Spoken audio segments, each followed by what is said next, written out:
My name's Adam Smith. I'm at Penn State.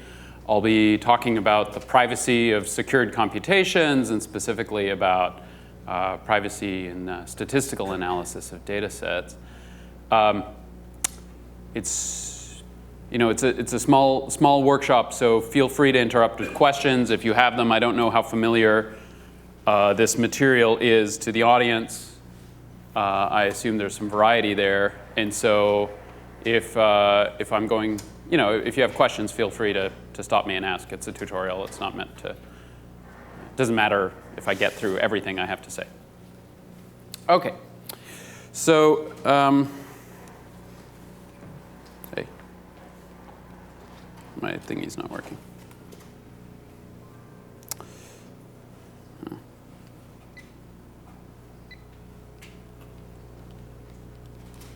Okay. All right. Okay. You're good. All right.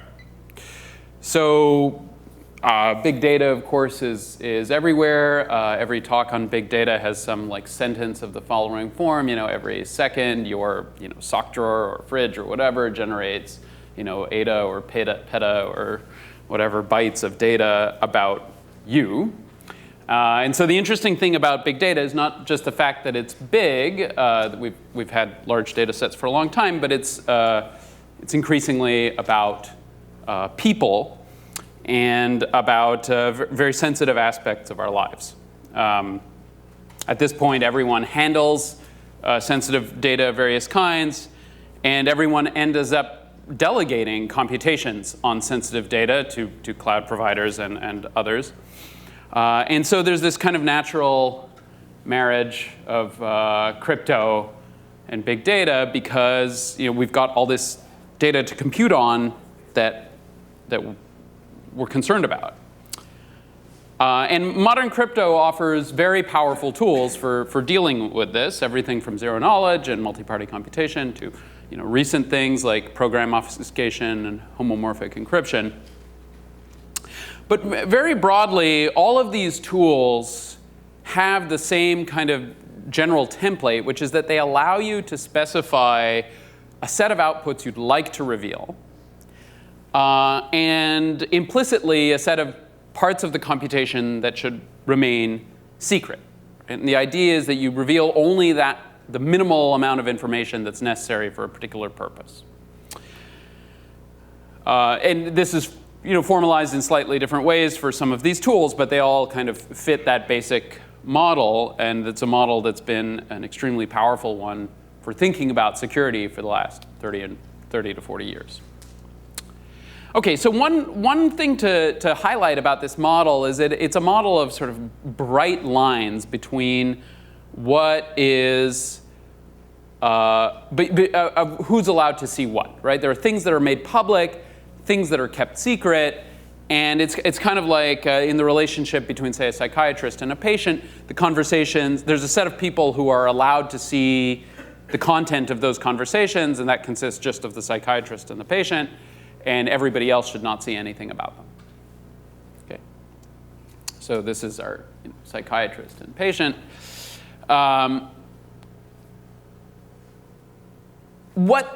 The question these tools do not address and don't really answer is which computations should we actually be securing, right? So in some sense, they allow us to specify which things to output and which things not to output, but we don't have good tools for reasoning about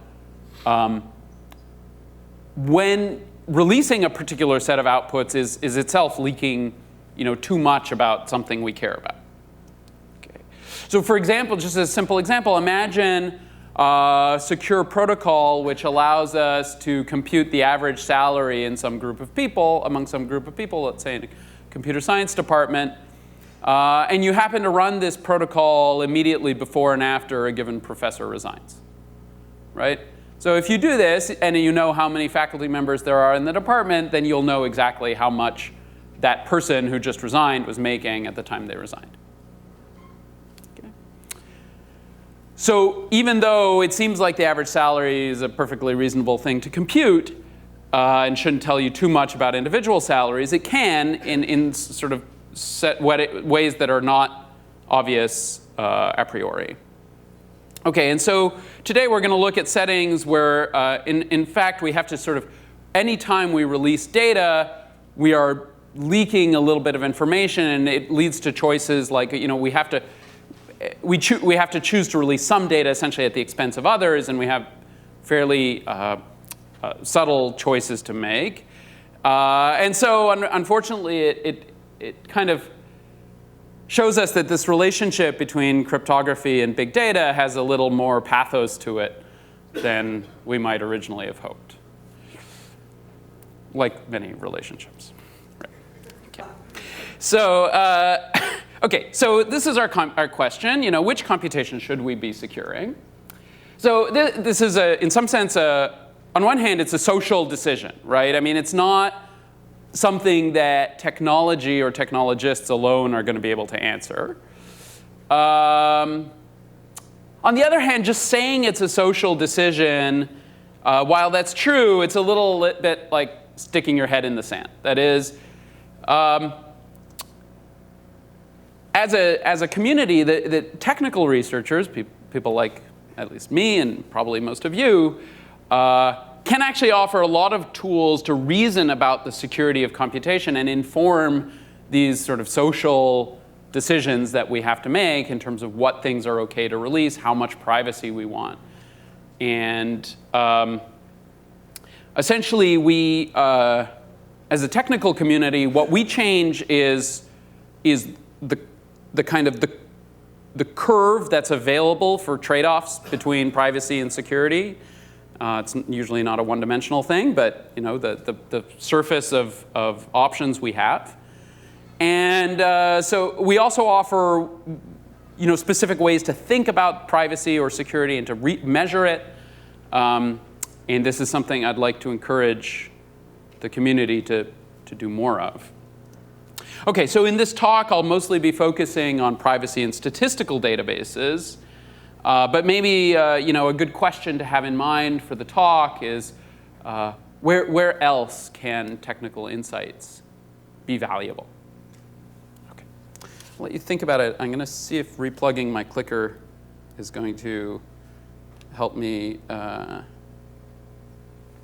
see. This is not my clicker. This is my clicker.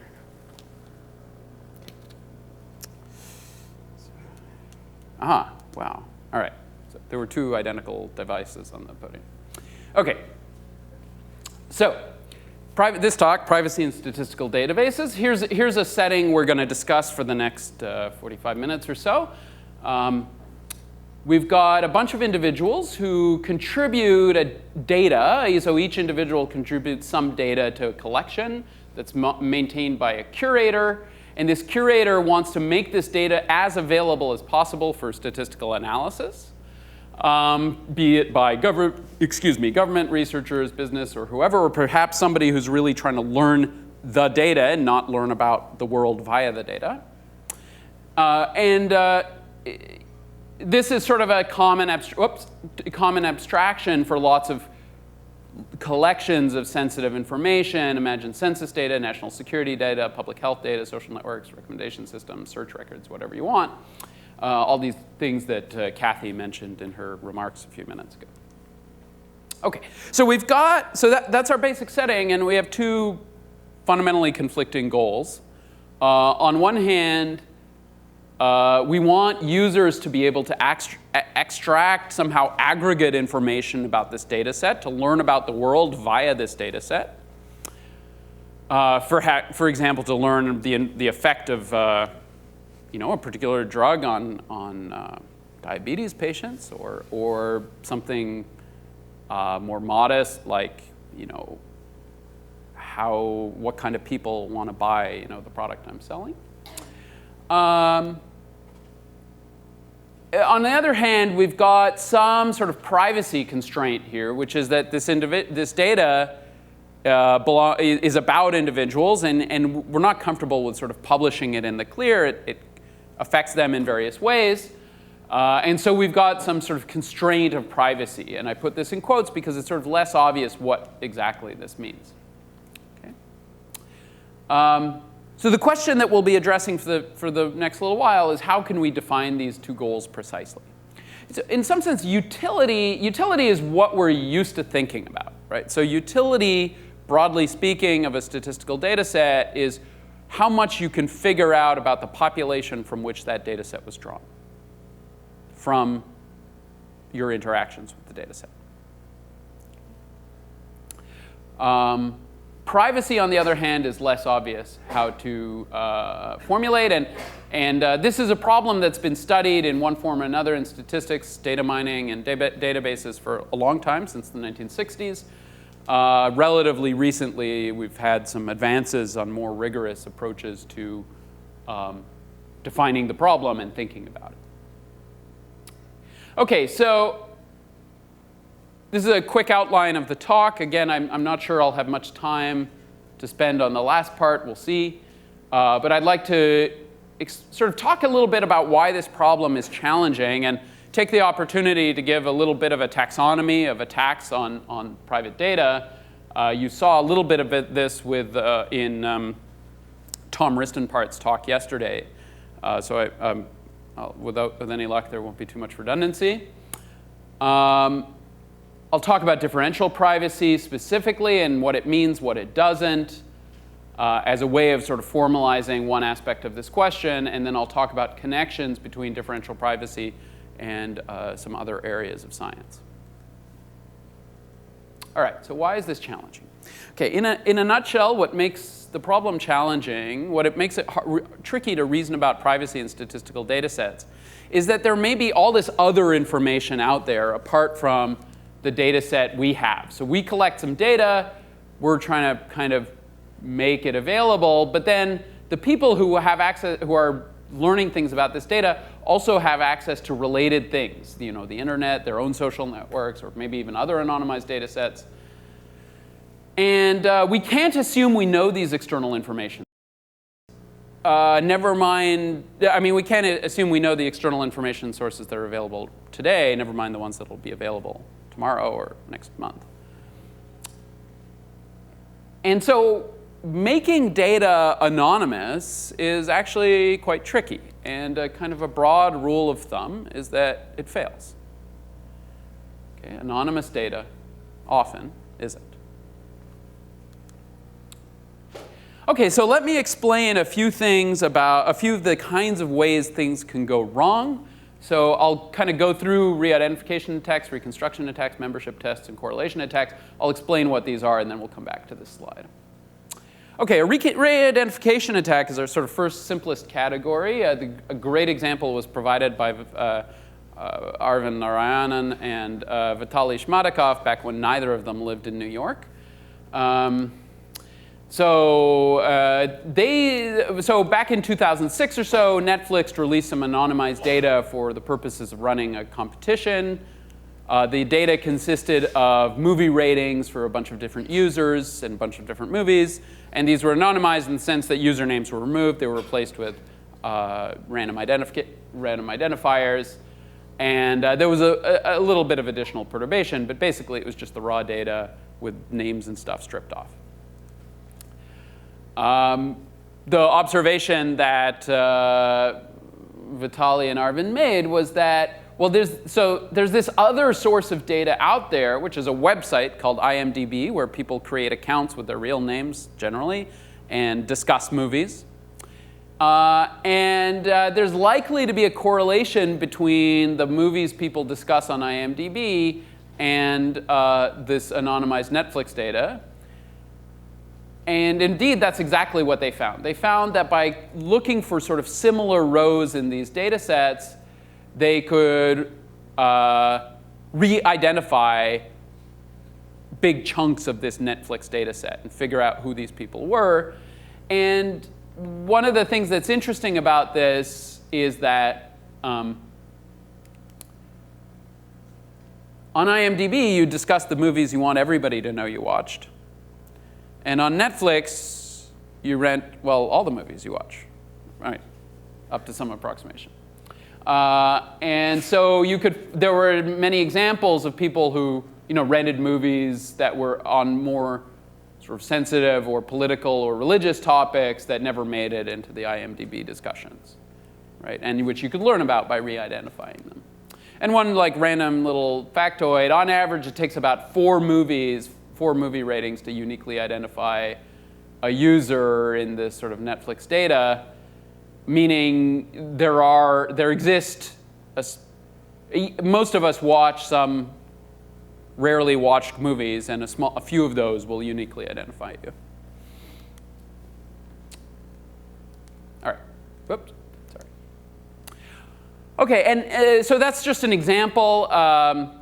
There are lots of other examples of re-identification based on various kinds of external sources, from everything from social networks, computer networks, advertising systems, recommendation systems, genetic data. We may hear more about that from Yaniv's talk later today. I omitted the citations because I ran out of space on the slide. Like there's just tons of work here on this. And also in another line, what are called composition attacks, where you can combine independently anonymized releases. Say there are 2 hospitals that serve overlapping populations that release anonymized information about their data set, their patients, to find out lots of information about the people who are in the intersection of these 2 data sets. Okay. So given the examples we've gone through, one might ask if the only real problem with these releases, well, I guess we didn't go through these examples too much, but given the example we've seen, one might conjecture that the main problem is granularity. Okay. So in all these releases, there were somehow anonymized records of individual people, and so it was possible, in principle at least, to point to a particular person, a particular record, and say, okay, that's me, or that's Alice, right? So maybe the problem is just that. Maybe the problem is that they provided individual records, and if what they were releasing was somehow aggregated over people, this issue would just go away. Unfortunately, that's not the case. What if we release only aggregate information? Well, actually, even defining what it means to release aggregate information is delicate. An example of that is a support vector machine. That's it's an optimization problem that's related to learning, machine learning. And the outcome of this optimization process is normally represented in a form that actually reveals a small number of individual data points. So roughly speaking, the output of a support vector machine is a hyperplane that splits some space in 2. And in d dimensions, it's actually defined explicitly by d+1 points in space that sort of define this hyperplane. Okay, and those points are actual data points. There are other forms in which you can release the output of a support vector machine that aren't quite so problematic, but the standard way reveals individual data points. Maybe more subtly, when you start revealing lots of aggregate statistics, you can get a situation where, taken together, they can encode the data set, even if they're noisy. And that you can, in some sense, decode the release statistics to reconstruct the data. And there's sort of this class of results and algorithms that fall in the category of the following broad category. If you release too many too accurate statistics, you can reconstruct some part of the data. And these attacks are robust even to fairly significant noise. And I'll give you an example. This example is from a paper of Dunur and Nissim that won the Test of Time Award at PODS a couple of years ago. So imagine I've got a data set with D public attributes. So I've got a data set. So the rows are people. The columns are attributes. And imagine I have D+1 attributes, D of which are considered sort of safe to release. So maybe they're about basic demographics, things that aren't considered too sensitive, zip codes, that sort of thing. And then one that is more sensitive, say the thing we're studying, like diabetes status or something along those lines. And what we'd like to do is to release something about this data set. And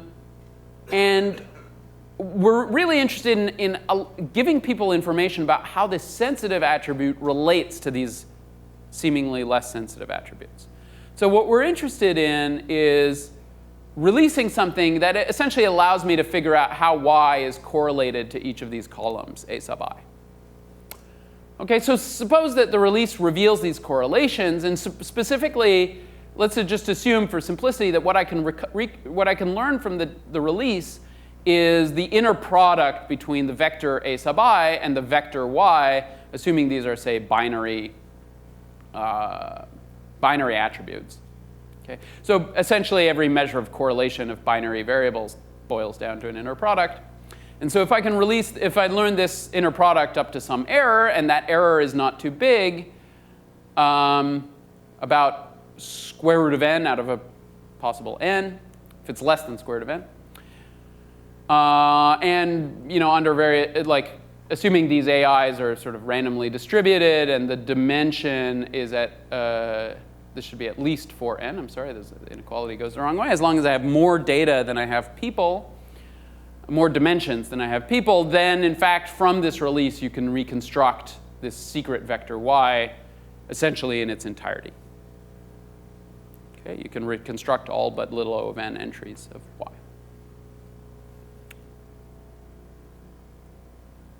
So this idea has been generalized and made more robust and worked on in various ways since 2003, but this is sort of a representative example. And its interpretation, at least the way I like to think about it, is that it sort of tells you once your data is sort of rich and high dimensional, you can't release everything everyone would want to know. That releasing everything, all the kind of aggregate things one would want to know about a data set, that's basically the same as releasing the data. And so you have to make choices, and sometimes we need some tools to think about how to make those choices. Oh, there's more animation. Okay, I was going to say more, but I won't. All right, let me move on to a different kind of attack, so what are called membership tests. So this little picture here, this is data that comes out of what's called a genome-wide association study. For each, roughly speaking, what's going on here is that for each location, each of thousands of locations on a chromosome, we're interested in how a given location correlates with a particular disease that's being studied. Okay? And so this is sort of a kind of a stereotypical example of what comes out of a genome-wide association study. For each of these sort of thousands of genes, I'll tell you something about how the gene is related to a disease of interest. And usually this is, we focus our attention on genes that commonly vary among people, what are called SNPs. If you know what that means, that's great. If not, it doesn't matter. Okay, so thinking about specifically these genome-wide association studies, Niels Homer and others in 2008 observed something that actually is interesting sort of much more broadly, I think.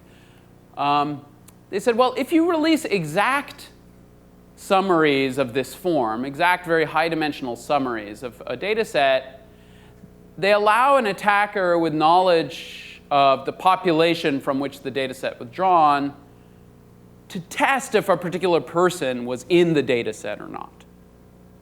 Okay? So this is much weaker than reconstructing the data set in its entirety.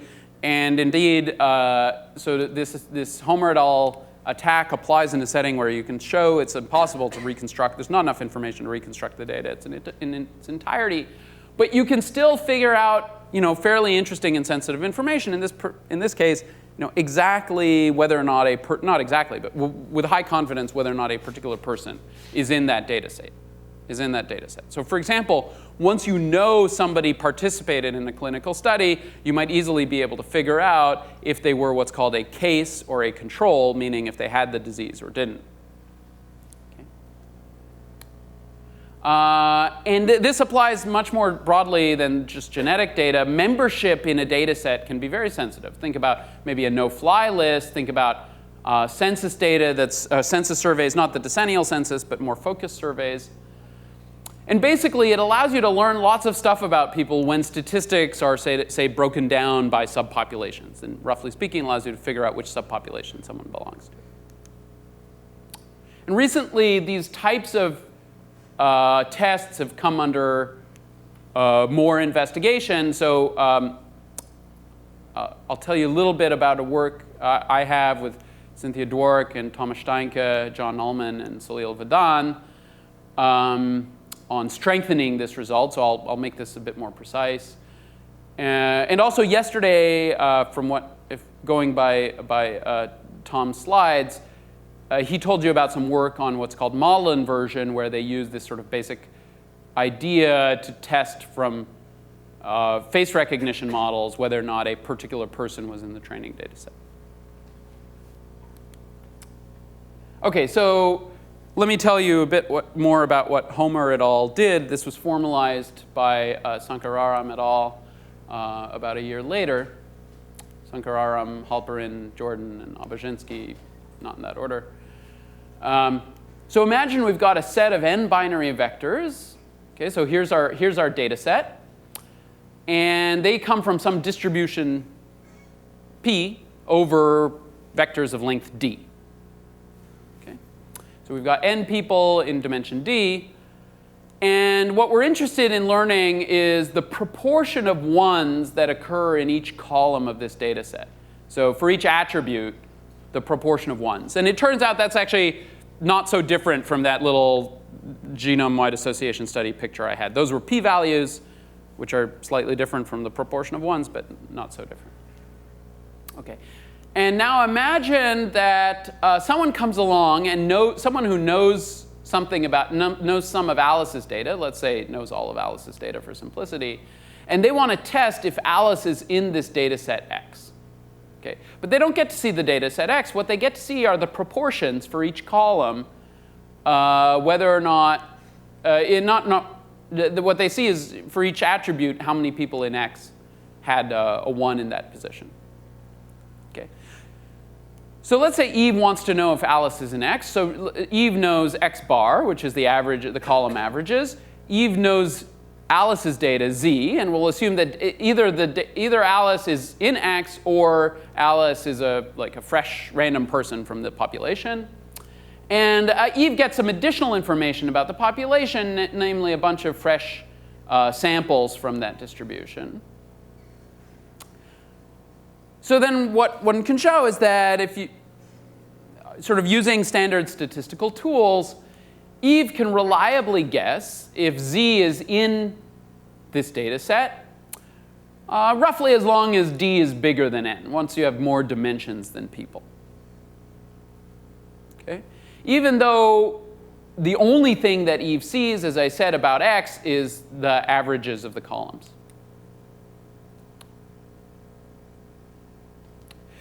So this is perhaps counterintuitive at first blush. And what's going on here is that what the test Eve will do, roughly speaking, is she will ask if Alice's data is more closely correlated to X bar than it would be if Alice were a random sample from the population. Okay?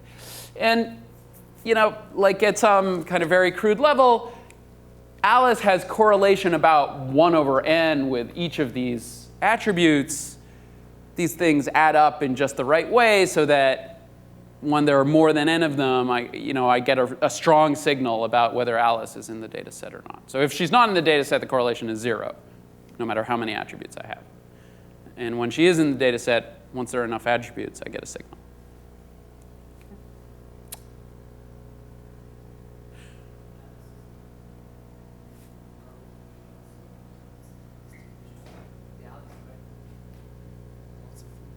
Yeah, let's assume Alice is either in X or just another sample from the same distribution P, the same population P. So there's an assumption here that there's some underlying population, let's say the US population, and that X and Alice are somehow representative of that same population. Right? That's a delicate issue actually here, but they're good. Well, yeah. You don't need exactly that, but you need some assumption along those lines. It's not a worst case style analysis here. We're making some statistical assumptions. Yeah, Ben? Do you really need samples from P, or is just a PR fine?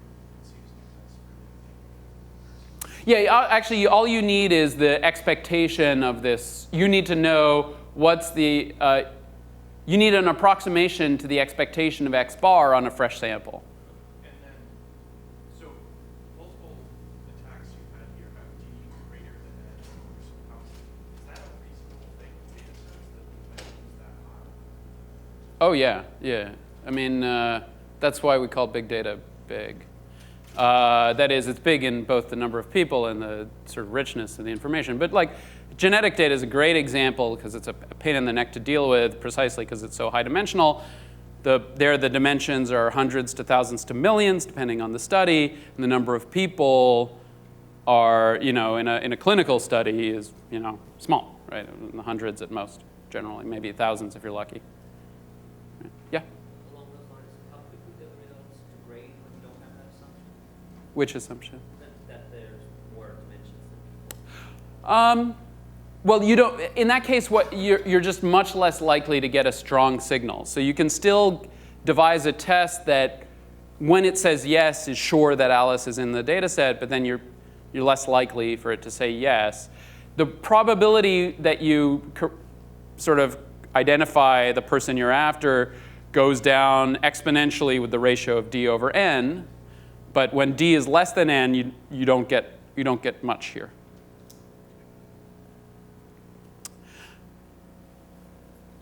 Just one more word on that. Here, N, very often statistics are broken down, say, by subpopulation. So here, N just is the number of people in the subpopulation at the level at which statistics have been sort of broken down. Okay, and so, just advertising a recent paper, turns out we can generalize this to handle not just exact statistics, but approximate proportions. So you're getting X bar plus or minus alpha, where alpha is some measure of accuracy that's between 0 and, say, a half. And then I don't need quite so many fresh samples from P. I just need some, as Ben said, some approximation to the expected statistics from P. Let's say I get M fresh samples, and then we get sort of some degradation of the bound that depends on these things. But in particular, when alpha is less than about 1 over square root of N, which is what you need for sort of reasonable statistical accuracy, then these bounds are, and when M is on the order of N, then this bound is essentially the same as it was before.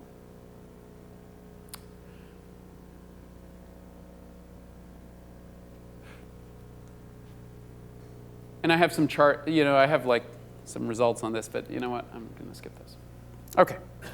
So I can tell people more about that if they want in the interest of time. Okay, so one last type of attack that I'd like to talk about are, this is my name for them, correlation attacks. They have various names in the literature. And they're really very different from all the attacks we've seen so far. And I'll sort of say why in a minute, but let me give you a cartoon example first. Okay. Suppose you know that I smoke. And you go and see their, Columbia University Medical Center goes and does a study on connections between smoking and, say, certain forms of lung cancer. And they argue that there's, at the very least, a strong correlation, possibly even a causal link. Okay. What will you learn? Well, you'll learn that I, at least statistically, am at a much higher risk for cancer than maybe you thought a priori. Right? As a result, you might decide to charge me more for insurance, although technically now that's illegal. You might decide not to hire me because it's going to increase your insurance costs. You might, all sorts of things could happen to me because of the fact that you figured out that I'm at a higher risk for this disease. Okay. Or perhaps you learn from a public health study that females are people who become pregnant. And you decide not to hire me because I'm female, and you're like, okay, well, this person's at a higher risk for pregnancy. Right. Of course, we know that never happens in practice. But what's going on here, you're learning about me by learning about the population I come from. Right? Notice it doesn't matter which data were used. It doesn't really matter which data were used in the study. In particular, it doesn't matter if my data were used in the study. All that matters is that that the data that were used are somehow representative for the population. So these types of inference attacks or correlation attacks come up actually a lot in the literature. They're called sort of Definetti attacks by Dan Kiefer. In that paper, that model inversion paper that Tom talked about yesterday, one of the types of attacks he discussed fell in this category here, although there's sort of more than that going on in the paper, so that you have to kind of tease apart a few different things. And there are a bunch of others.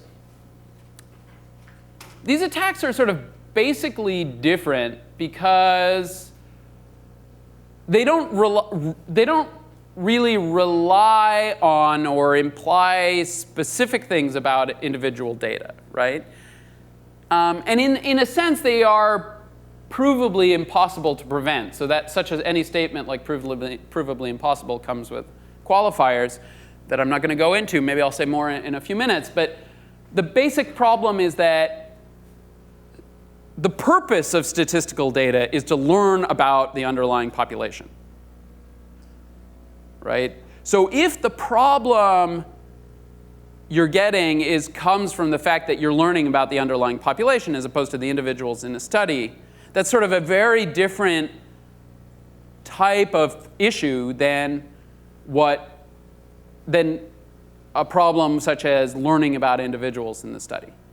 Okay?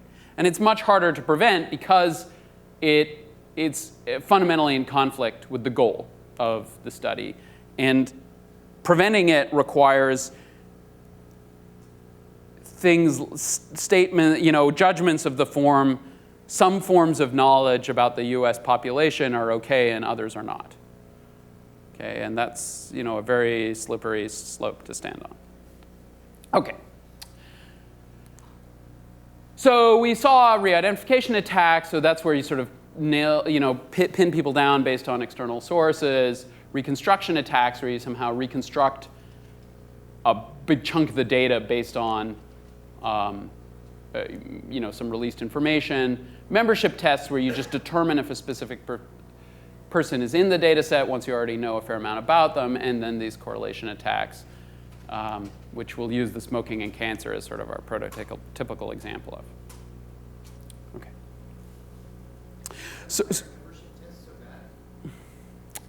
Well, so again, if I break down statistics, like in a clinical study, you'd normally break down statistics by whether or not a person has a particular medical condition and how well they responded to treatment and what kind of effects they suffered from it, right? So this would allow you, say, from demographic information to figure out, knowing that somebody was in a study, you'd figure out like a lot about their disease status, in particular whether or not they had the disease or things like that. The attack that you presented, you actually knew everything about that. Right, so that was sort of, okay, so that's a good question. This is some simple formalization of those attacks. So the right way to think about it is here, X is the sub-data set that corresponds to a subpopulation, and the attributes are the ones I do know. And now I'm trying to figure out, are you in that subpopulation or not? Okay. And so this is a formalization of that where you've sort of abstracted away a lot of the other stuff.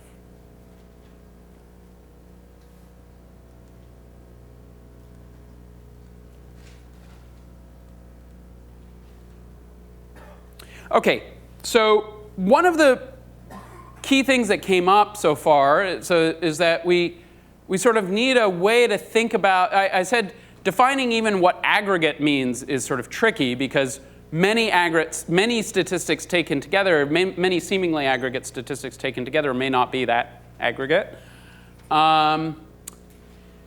And we need a way to tease apart this sort of attacks that identify specific people in a data set from things that are about an underlying population.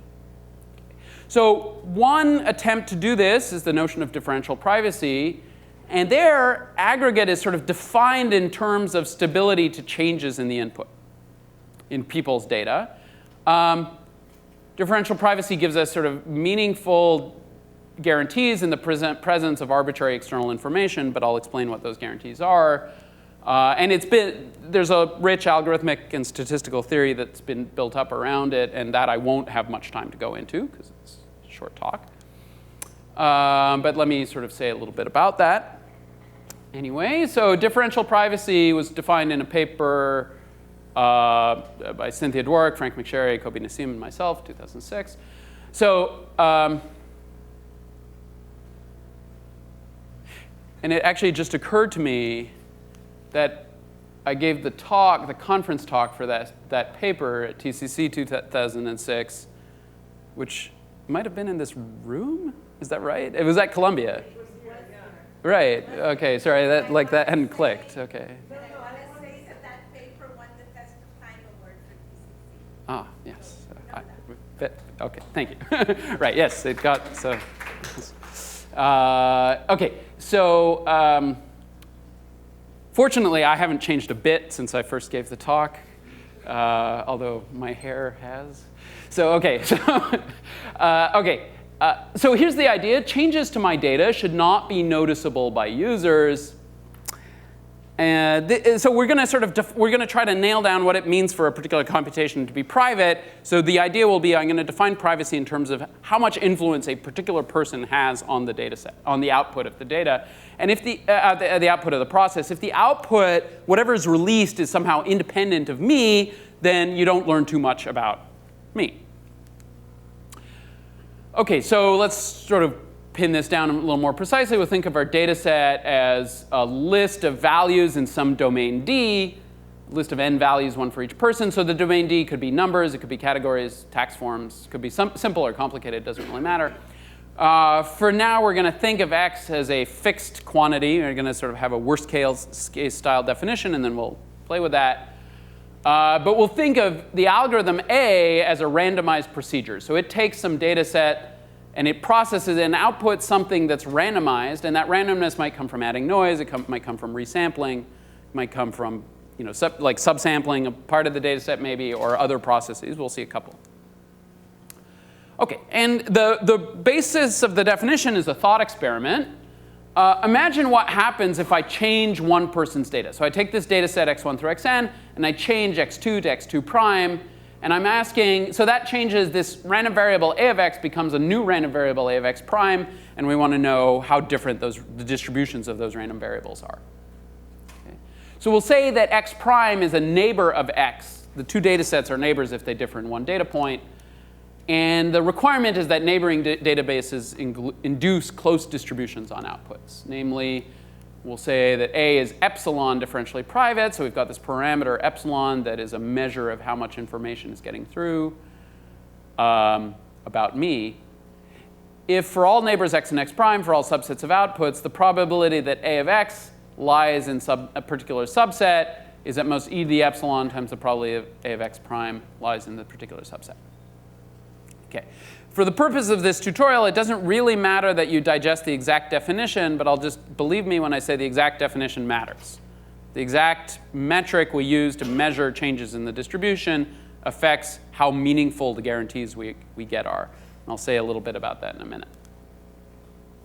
Okay, there's a variation of this called epsilon delta differential privacy, where there's an extra additive delta. And there the assumption is that epsilon could be somewhat large, on the order of maybe 1 over 10, but delta has to be really small, in particular much smaller than 1 over n. Okay, so first thing to notice about this definition is that it's a condition on the process that generates the data, rather than generates the output. Rather than, it's not that I point to a particular output and say this output is OK or this other output is not OK. I have to know something about the process that mapped data to output. And as I said a second ago, the choice of distance measure matters. This is sort of this definition is implicitly defining a distance on probability distributions, and which distance you use matters. And this epsilon is some measure of how much information is leaked about me. And think of epsilon as some value that's not too small, that's small but not too small. So maybe 1 in 10, 1 in 20, 1 in 5, not 1 in 2 to the 50. Okay. All right, so let's just go to an example that satisfies the definition. Suppose we've got some summary f of x that we'd like to release. And suppose we're specifically after a protocol that just adds noise to f of x and releases the noisy version. Okay, this is by no means the only way you can go about things, but it's a reasonable way to do it. So for example, if I've got the proportion of diabetics, then f of x is, if I'm interested, if my data set is about diabetes and each person's data is a bit that says whether or not they're diabetic, then the proportion of diabetics would just be the function 1 over n times the sum of these bits. Okay. So we might ask, if we want to add noise to f of x, how much noise do we need to add? And the intuition is that we can add relatively little noise, that is, f of x can be released accurately, as long as f is insensitive to individual entries x1 through xn. Okay? So more formally, we'll define some parameter, which we'll call the global sensitivity of the function, which is the maximum over all neighbors x and x prime of how far f of x is from f of x prime. Okay? And so these are vectors, so we've got some norm on the vectors, in this case the L1 norm. But if they're just real numbers, it's the absolute value of the difference. For example, for the proportion of diabetics, the global sensitivity is 1 over n, because if I add or if I change somebody's data in the data set, then the proportion goes up or down by 1 over n, at most 1 over n. OK, so you can think of this sort of global sensitivity quantity as a measure of how smooth this function f is. You could sort of think of it as an upper bound on the derivative in some sense. It's what's called a Lipschitz constant. But basically, if I think of f as mapping data sets to some space of outputs, then this global sensitivity tells me, how changes in the data set get mapped to changes in the output. And roughly,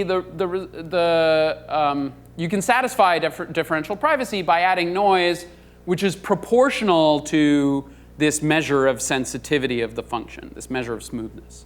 The smoother the function, the less noise you add. The bumpier the function, the more noise you add. Okay, and specifically, if you're adding noise from what's called a Laplace distribution, which is kind of a pointy Gaussian, then you get this nice smooth, a nice kind of clean statement that says the amount of noise you add is proportional to the global sensitivity divided by epsilon, where epsilon is this parameter of leakage. Okay, and I'm not going to go into why that works, but it does. OK, so for example, if we're interested in releasing the proportion, we're going to release the true proportion plus or minus some random quantity, which is on the order of 1 over epsilon n. Okay. All right. You might ask if this quantity, is this a lot of noise? Is this a reasonable amount of noise? Does it mess everything up? Well, it depends what you're trying to do with the answer, what you need to know. But one way to kind of calibrate our sense of how much noise we're adding is to imagine what happens when x itself is a random sample from some large underlying population. Okay, then just the fact that you, and if what you're after is the quantity, the average in the underlying population, right? Then just the fact that you're taking a subsample from the underlying population is going to give you uncertainty about 1 over square root of n. Okay, there are terms in there that that's a loose statement. You have to kind of make things precise to make that concrete. But on the order of 1 over square root of n. And so there's a sense in which this outcome, a of x, is as good as the real proportion, at least for statistical purposes. Okay? Because 1 over epsilon n goes to 0 much more quickly than 1 over square root of n. So for large n, you're adding much less noise than the sort of noise that's present in the underlying population. OK, so differential privacy has a number of useful properties. One of them is composition. If I've got algorithms A1 and A2, each of which is epsilon differentially private, then jointly, if I publish both things, even if they're published totally independently by different hospitals, say, or something like that, then we've got at most 2 epsilon differential privacy, so privacy degrades gracefully. Post-processing, so if I've got an algorithm A that's epsilon differentially private, then so is any function of A. Okay? And it's actually surprising how many definitions, even very reasonable looking ones, fail this particular test. Okay. And there's a sense in which differential privacy gives us guarantees in the presence of arbitrary external information about the data set. And I'd like to explain that now because it gets back to this taxonomy I was trying to get at, I was outlining earlier in the talk. Yeah, yeah, Stuart. You have an especially good example of a definition that would seem good but fails this post-processing consequence. Yeah, let's see if I can come up with one quickly. That is one that's sort of describable compactly. OK, so it depends how high your bar is for would seem good. One of the, OK, so let me start with one that probably doesn't seem good but does to you, but did to a lot of people, or does to a lot of people. So one requirement might be the requirement that I'm going to publish some anonymized data, and after anonymize, I'm going to publish a coarsened version of the data, where people say precise numbers are replaced by intervals, and exact demographic groups are replaced by categories, relatively broad categories and things like that. And then after this coarsening, I might want to say, well, every record after coarsening should appear at least 10 times. Okay, or that is, each person should be in a group with 10 other essentially equivalent people. Right? There's a crowd to hide in. That's exactly canonymity, right? So this is an example of a definition which does not survive, any kind of post-processing just for trivial reasons. You can compress the output or something like that. Maybe a more interesting definition is if I take these 2 random variables, a of x and a of x prime, and I could say, OK, what I could do is do a likelihood ratio test where sort of I generate output from a of x, I get something, call it y, and then I look at the ratio that y was generated by a of x and y was generated by a of x prime. So that gives me an odds ratio, what's called. And I might ask that odds ratio be concentrated near 1 with high probability. Meaning I could ask that odds ratio be within 1 plus or minus epsilon with probability with probably 1 minus delta, or something like that. That definition that I just stated is not closed under post-processing. Even though it's a very useful definition and it has nice properties, it is not in particular closed under post-processing. So once you're talking about things that explicitly discuss probabilities, then post-processing does weird things. OK, so let's try to sort of interpret this definition a little bit. A naive hope might be that we might hope for the same thing, the following thing. Your beliefs about me should be the same after you see the output as they were before you saw the output. OK, so anybody who's taken sort of theoretically oriented crypto class should recognize this definition template as following the lines of semantic security, say, of encryption or simulation-based definitions. Unfortunately, this definition is impossible to achieve. Okay. And it's impossible because of these sort of correlation style attacks that we were talking about earlier. Okay? Think about smoking and cancer, right? If your data is about the relationship between smoking and cancer, then if your data is any good and your analysis is remotely reasonable, okay, or if you're careful about your analysis, you will notice a correlation and maybe publish about a correlation between smoking and certain forms of lung cancer. That allows the person reading the study, seeing the output, to learn a lot about smokers, right? So their beliefs about me are not the same after they saw the output as they were before. Okay, and Dwork and Noor, and later Kiefer and Machanavachala, showed that learning things about individuals is really unavoidable in the presence once you have like other sources of information. Whoa. Rosario, am I out of time? Thank you very much. No, I mean, no. I realize I still have a couple of minutes, but somehow my computer thinks it's still got sick. Yeah. That might be.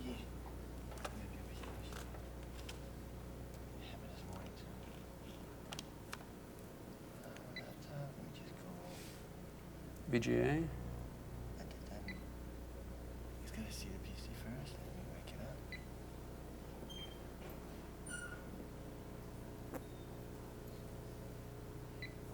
No, you're on.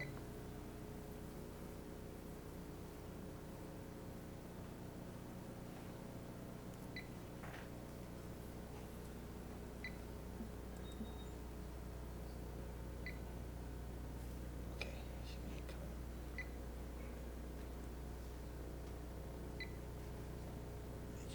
You should be able to get it. Okay, now you can just open it up to the full screen. All right, there we are. We're back. Okay, so that gives me an extra 10 minutes, right? Okay. All right, so learning things about individuals is unavoidable in the presence of external information. What differential privacy implies is that no matter what you know ahead of time, you learn almost the same things about me, whether or not my data were used. It's not that you learn nothing about me, because that is actually what these data sets are for.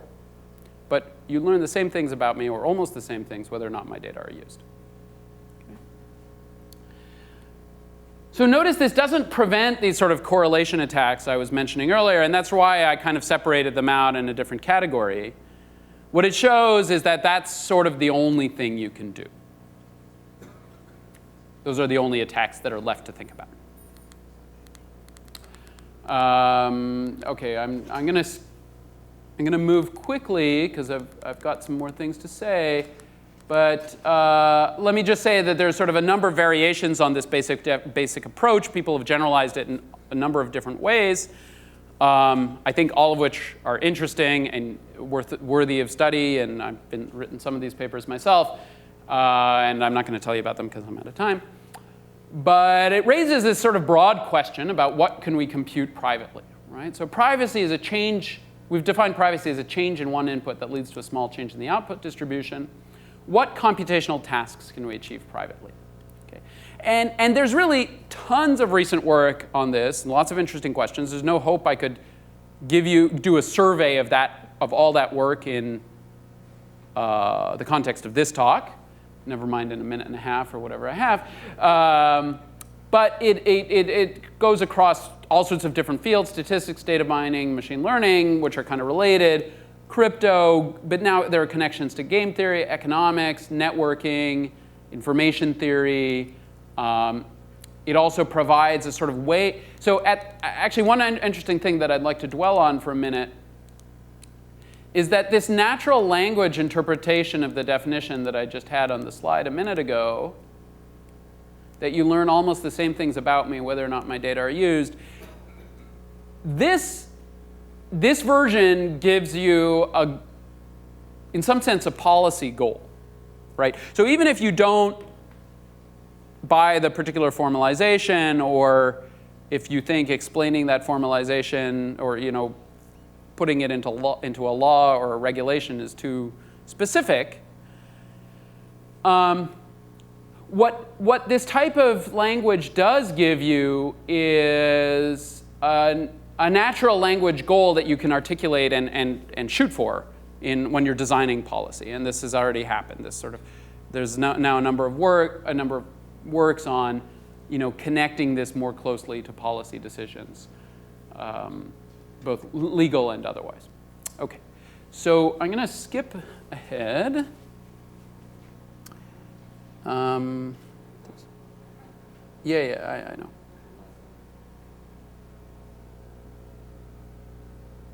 Okay, so what I was going to do was give you, in addition to this noise addition mechanism, tell you some other thing, one other way of achieving differential privacy called the exponential mechanism, based on some kind of sampling that is very powerful and also widely used, and that was going to be our sort of basic toolbox. I won't do that, but I'll just tell you that what's going on differential privacy in practice. Currently, differentially private algorithms are a little hard to use. They have noise. There's not really off-the-shelf software. Each application seems to require fresh thinking. It turns out there's several systems out there that have been developed that make this easier to use, but there's still a lot of research on this topic to be done. And now I realize I made a new slide about this topic I've got the old slide up for some reason. I'm not sure why, but I don't have time to figure it out. No, this is the wrong stuff. Wait. Yeah, I know I'm out of time. Okay, good. This is where I wanted to end. So there are some connections, nice connections between differential privacy and economics. And in a nutshell, they can be boiled down to the following idea. Differentially private mechanisms are approximately truthful, meaning that if you talk to your data differentially privately, then nobody has a strong incentive to misreport their data. And it turns out this is a very useful tool in mechanism design for designing certain types of auctions and coordination mechanisms. More recently, differential privacy has become useful as a measure of stability or robustness of its own. On one hand, regularization techniques from optimization help us design differentially private algorithms. I didn't have time to explain that. But differential privacy gives us an opportunity, it gives us a tool to control what's called false discovery in adaptive data analyses. So data are frequently reused from study to study in science generally, in lots of fields, especially in the social sciences.